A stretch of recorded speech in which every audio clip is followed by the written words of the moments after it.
بسم اللہ الرحمن الرحیم۔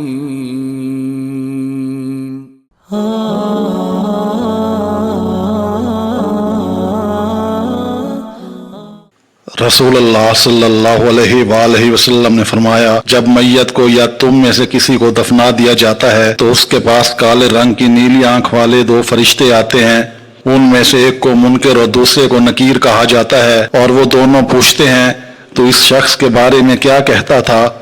وہ میت کہتا ہے وہی جو وہ خود کہتے تھے کہ وہ اللہ کے بندے اور اللہ کے رسول ہیں، اور میں گواہی دیتا ہوں کہ اللہ کے سوا کوئی معبود برحق نہیں،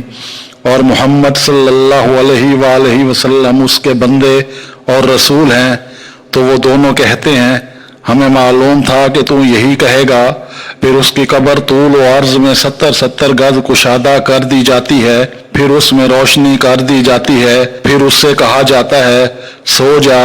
وہ کہتا ہے مجھے میرے گھر والوں کے پاس واپس پہنچا دو کہ میں انہیں یہ بتا سکوں۔ تو وہ دونوں کہتے ہیں تو سو جا اس دلہن کی طرح جسے صرف وہی جگاتا ہے جو اس کے گھر والوں میں اسے سب سے زیادہ محبوب ہوتا ہے، یہاں تک کہ اللہ اسے اس کی اس خوابگاہ سے اٹھائے۔ اور اگر وہ منافق ہے تو کہتا ہے میں لوگوں کو جو کہتے سنتا تھا وہی میں بھی کہتا تھا اور مجھے کچھ نہیں معلوم۔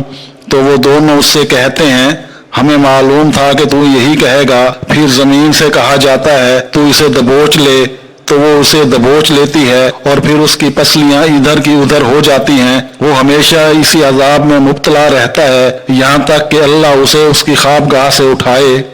نبی اکرم صلی اللہ علیہ وآلہ وسلم کا گزر دو قبروں کے پاس سے ہوا تو آپ صلی اللہ علیہ وآلہ وسلم نے فرمایا یہ دونوں قبر والے عذاب دیے جا رہے ہیں،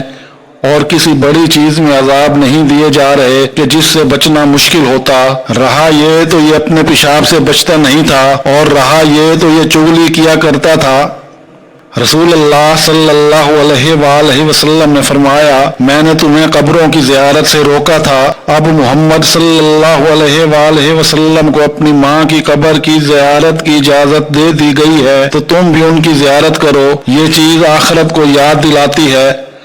رسول اللہ صلی اللہ علیہ وآلہ وسلم نے فرمایا مردے کے ساتھ قبر تک 3 چیزیں جاتی ہیں، پھر 2 چیزیں لوٹ آتی ہیں اور ساتھ میں ایک باقی رہ جاتی ہے، اس کے رشتہ دار، اس کا مال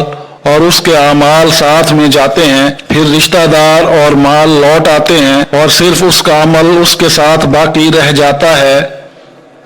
ابو برزہ رضی اللہ تعالی عنہ اسلمی بیان کرتے ہیں کہ رسول اللہ صلی اللہ علیہ وآلہ وسلم نے فرمایا قیامت کے دن کسی انسان کے قدم نہیں ہلیں گے حتیٰ کہ اس شخص کی عمر کے متعلق سوال ہوگا کہ اس نے اسے کہاں گزاری، اور اس کے علم کے متعلق پوچھا جائے گا کہ اس نے کتنا عمل کیا، اور اس کے مال کے متعلق سوال ہوگا کہ اسے کہاں سے کمایا اور کہاں خرچ کیا، اور اس کے جسم کے متعلق کہ کس چیز نے اسے بوڑھا کیا۔